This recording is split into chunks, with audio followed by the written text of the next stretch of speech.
Well, there have been extraordinary scenes in Berlin tonight as thousands of people gathered to hear Barack Obama deliver key foreign policy speech on his current European tour. Democratic presidential hopeful laid out his vision for America's place in the new world order, saying he's speaking as a proud citizen of the world, of the world, of the world.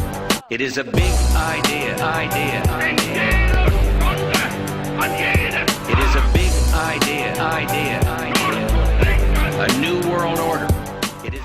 Hello friends, I am the Anti-Terrorist. Thank you for your emails and messages of support, and for staying part of the conversation.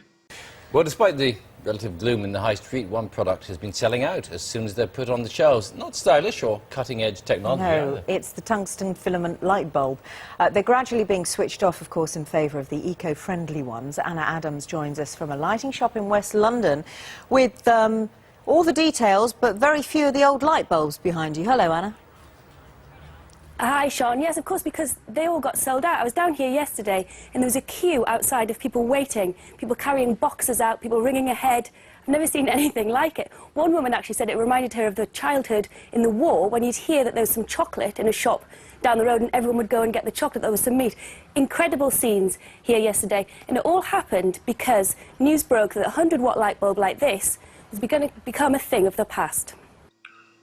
You know, along with making sure every citizen has access to digital TV and radio, like it's some sort of basic human right, governments are currently stampeding towards taking an invention that's worked wonderfully and well for 130 years and purposely making it obsolete. Legislation is currently forcing us to accept a shoddily made, poison-filled, low-energy light bulb, and all in the name of lessening our so-called impact on the environment. But the irony is they seem to have overlooked a safe way for us to dispose of these little mercury bombs, which means they'll eventually end up in landfills and ultimately poisoning our soil and water. It is estimated that nearly 100% of the 600 million lamps sent to landfills and incinerators each year are broken, amounting to 30,000 pounds of mercury waste. The mercury vapors emitted during improper disposal are released in the air and can travel over 200 miles. Mercury and its vapor is highly toxic to the human nervous system and particularly poisonous to the kidneys. And they've also overlooked the amount of energy it takes to manufacture these bulbs in the first place. We have been assured by manufacturers that the retail price of low-energy bulbs includes an amount to cover collection and recycling, if the bulbs are even taken to a recycling point in the first place.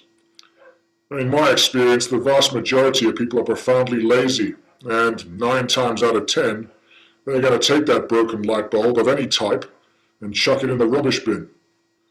The US Environmental Protection Agency recommends that fluorescent bulbs be double-bagged in plastic before disposal, though the main DEP study of 2008 compared cleanup methods and warned that plastic bags was the worst choice, as vapors well above safe levels continue to leach through the plastic.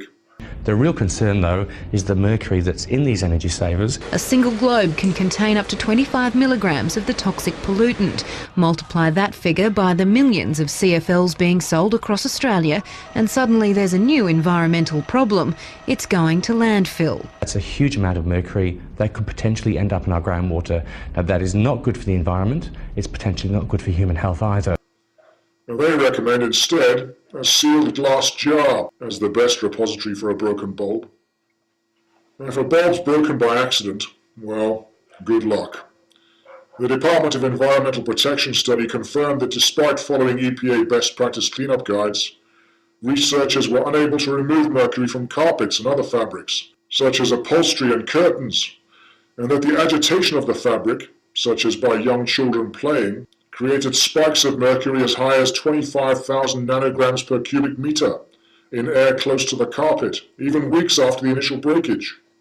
This means the amount of mercury released by one bulb can temporarily exceed US federal guidelines for chronic exposure. And because CFLs contain mercury, they have to be handled extra carefully if broken inside the home. Retailers advise against vacuuming, saying that spreads the dust particles around, instead suggesting to ventilate, sweep the area and wipe it down with a damp cloth. And unless you can afford to replace all carpets, curtains and fabric every time you break a bulb, chronic exposure is pretty much guaranteed.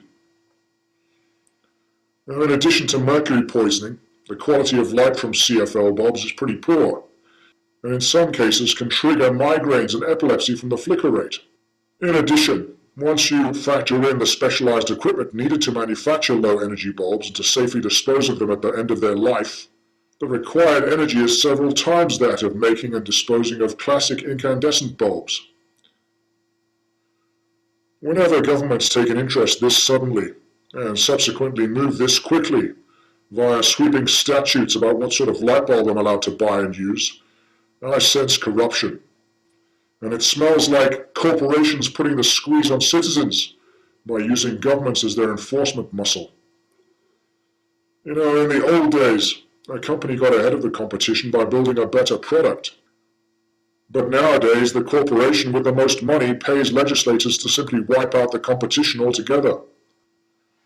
Oh, my advice is to hang on to those classic incandescent bulbs. They may one day wind up in a museum display as an example of technology that worked beautiful and well for 130 years, before greedy corporations forced governments to sell us bulbs that are 4 times the price, 10 times poorer quality, and will likely poison generations yet to come. Thanks for listening. And people better understand that they mean exactly what they're saying. It's a new world order they're trying to create, and they're trying to do so not only without approval or consent of the government in this country, but despite the popular will. This is a straightforward assault by the elitists in this country.